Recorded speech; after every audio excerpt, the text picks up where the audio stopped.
welcome back to my channel. It is time to talk about all the books I read in June. I managed to read 5 books this month, which is pretty good for me. The month started off slow and then it picked up towards the end, which I'm excited about. Also, there is a mouse in my walls in my attic, so if you hear it, that's what that sound is, and I'm gonna try not to vomit while I do this video, and I apologize. And also, Barlow is deciding to roll around on the floor, as he always does the moment I hit record. So if you hear any gremlin noises, that's the Barlow boy. Go say hi! What's that noise? So the first book I'm going to talk about is Hide and Seeker. This is a middle grade horror novel and it's legitimately creepy. It reminds me of an episode of Are You Afraid of the Dark mixed with the Disney Channel original movie Don't Look Under the Bed. It's about a group of friends who play a game of hide and seek, and they unknowingly open up themselves to be hunted by this mysterious otherworldly creature known as the Seeker. Now, this book has some disturbing imagery and disturbing stuff that happens to these kids, and it legitimately shocked me. So the kids are transported to this world that's kind of similar to the Upside Down in Stranger Things, where it's another dimension, and in this world their worst fears play out repeatedly. And some of these kids have fears of being burned alive. One kid sees his dead mother and she's like in corpse form, and one girl, she has a fear of rat snakes, which is a combination of 2 of her biggest fear, rats and snakes, and they come and drag her to a well where she has to like crawl out of the well, and it happens like on a daily basis. It's really creepy stuff. I really liked that the book explores the power of friendship and sticking together and not leaving anybody behind. And another one is facing your fears, overcoming your fears, not letting your fears consume you or stop you from living. And I think those are really important messages for kids to have. And another theme that it explores is the theme of loss and grieving a family member who you may have lost from death, or a family member who's just no longer with you for whatever the circumstances, and just learning to accept that situation, deal with it, and move on. I think this book is a really well-written horror story for kids, and it doesn't treat kids like it doesn't dumb things down for kids, and I think adults can enjoy it too, because I'm an adult and I enjoyed it.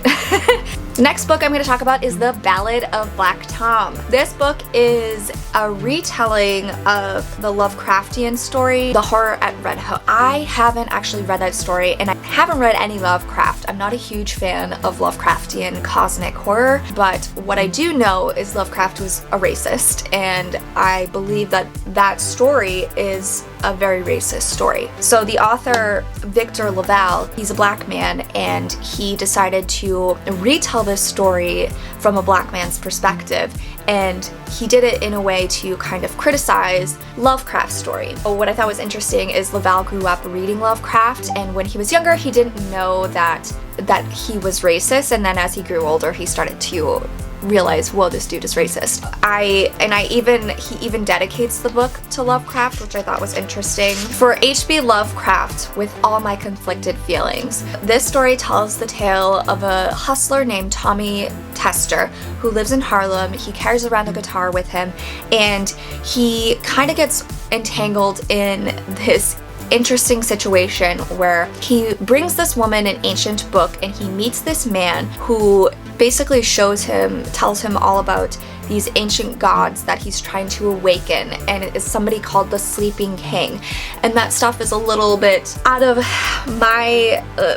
my wheelhouse. Like, that's when it starts getting into the cosmic stuff, I'm a little disconnected from it, but the lead up to everything was fantastic. There is so much dread in this story. I was just sitting on edge the whole time, worried about this man, worried about what's going to happen to him. And there are elements of the story where it highlights racism and police brutality against people of color, specifically black people, and how this person kind of gets revenge on those people who've wronged him. And I just think it's a brilliantly told story, and I like the idea that he retold rather than shunning Lovecraft's story, because Lovecraft he's so monumental or fundamental to the horror genre. Like, there are so many horror films and movies that are based off of Lovecraft that I don't think you can really deny his stories, but you can criticize them, and that's what Victor LaValle did, and he told it from his perspective. I really enjoyed it, which surprised me because I'm not a cosmic horror fan, but for the most part, this one didn't go over my head. It was pretty easy to make the connections that Victor LaValle was trying to make with social commentary, and it has some really creepy, unsettling moments, and the whole time I was unsettled reading this book. So I highly recommend this book. It's only 159 pages. It's a quick, fast read, and I think you'll really like it. Next, I read Crossroads by Laurel Hightower. So this is another novella. It's a short, quick read, and it follows a mother who is grieving the loss of her son, Trey, who died tragically in a car accident. This mother, her name is Chris, she goes to Trey's roadside memorial every day, and she speaks to him as if he never left. One night she drops some blood on his grave, and then later that night, Trey, his ghost, comes to her. So she realizes that she has summoned something that is allowing her to see her son again. So she kind of ups the stakes to basically bring her son back. And the story is so moving. It's so sad and heartbreaking to read about this mother's love and loss of her son. And she talks about how she is basically, as a mother, you're willing to sacrifice everything, anything for your child. And this is what this story is about. We see this mother sacrifice everything she has for her son. And it's so heartbreaking and moving and sad. And it's just, you can feel every emotion off the page, and you can really understand why she would be going to all these lengths to bring her son back. It's just a very wild ride. It's subdued, but also at the same time it's not. And it's a quick read, and I think that if you are interested in a character study and you want to feel something, this is a book you want to pick up, because I felt something. It's a very good read, and I highly recommend it. Words, I'm struggling today to say anything. Next book I'm going to talk about is Paradise Club by Tim Meyer. So this was actually the Horror in 24 book club pick for June, and I joined a bunch of other women and we talked about the book for a live show, and I'll link that discussion down below. It was pretty fun. It was my first live discussion ever on YouTube or in general, and I had a blast. It was a lot of fun, and I'm really proud of myself for doing it because I'm scared of doing stuff like that. If you would have asked me a year ago if I would have been making a YouTube and doing live shows, I would have laughed in your face and told you to fuck off, because my social anxiety, my anxiety in general, I never would have done that stuff. But this year I'm trying to do things that scare me, and this is one of them, and it wasn't that bad. So, you know, try things that scare you. You might find yourself enjoying it. So, Paradise Club is a slasher horror about a family that is taking a trip to this island, and an island resort, and they soon discover that this island has some sinister intention. The resort is actually a front for this organization that unleashes criminals on the guests for an event called the Squirmish. And the Squirmish is basically all these criminals are, you know, given free reign of the guests to kill them, and it's recorded, and there's some bigger forces at work behind this, and you follow the characters as the Squirmish starts. It feels very Purge-like, as well as the Hunger Games. It's fast-paced and action-packed, and it's gory and bloody. There's some scenes that really made me wince, particularly a scene with a fingernail that I almost had to put down, because I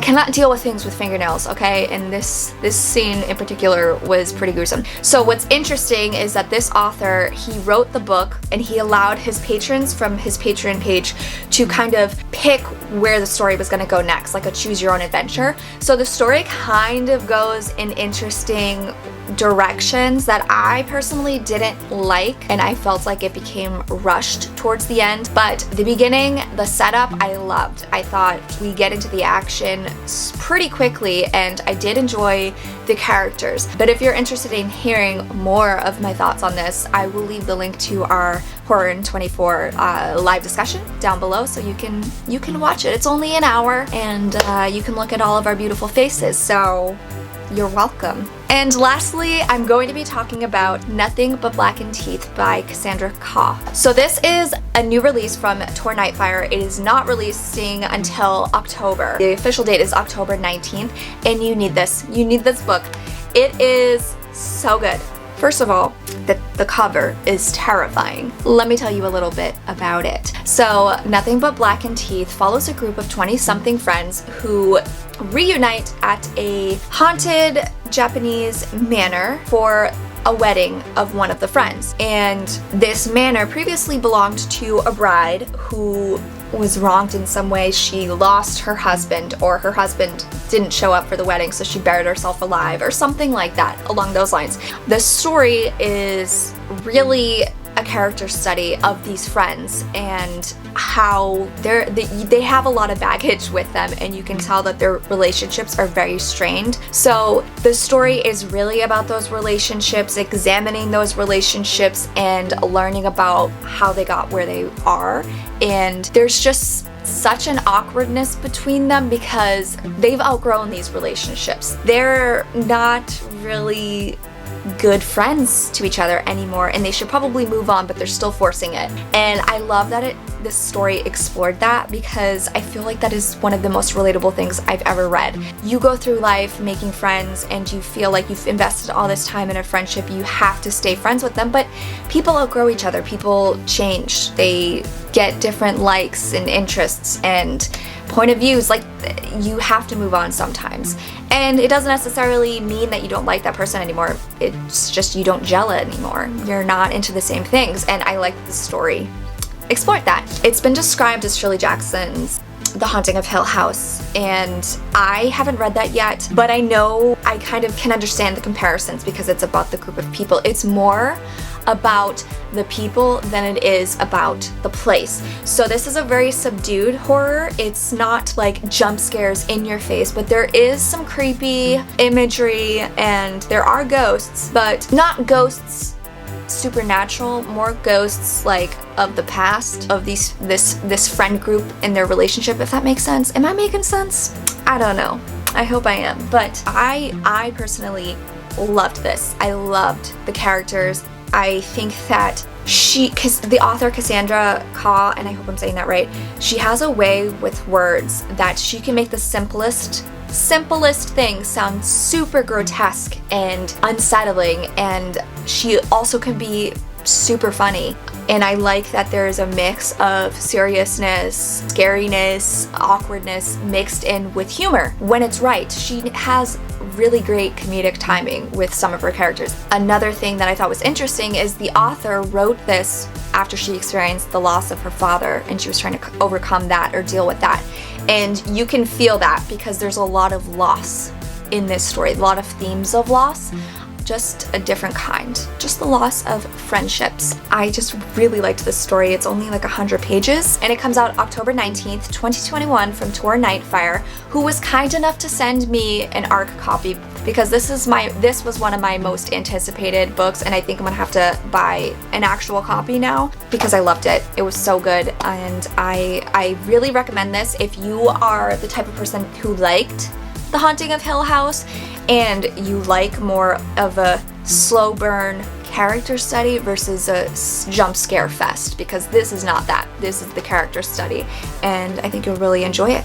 And there you have it. Those are all of the books I read in June. Did you read any of the books I talked about? Are you looking forward to Nothing But Blackened Teeth? Let me know what you read down below, and I'll leave all my social links down below so we can connect on social and become spooky besties and talk about spooky shit. And I hope you hit that like button if you liked what I talked about, and hit subscribe if you want to talk about spooky books with me. I talk about spooky books, I talk about horror movies, and talk about ghosts and shit, and I have to deal with mice in my attic, which is just fan-fucking-tastic. Thank you guys so much for watching. I love you, but not that way, not that much. On a friendship level, not a romantic level. I just like to keep it that way, you know? No offense, but I don't have romantic feelings for you, so Thank you. I'll catch you next time. Bye!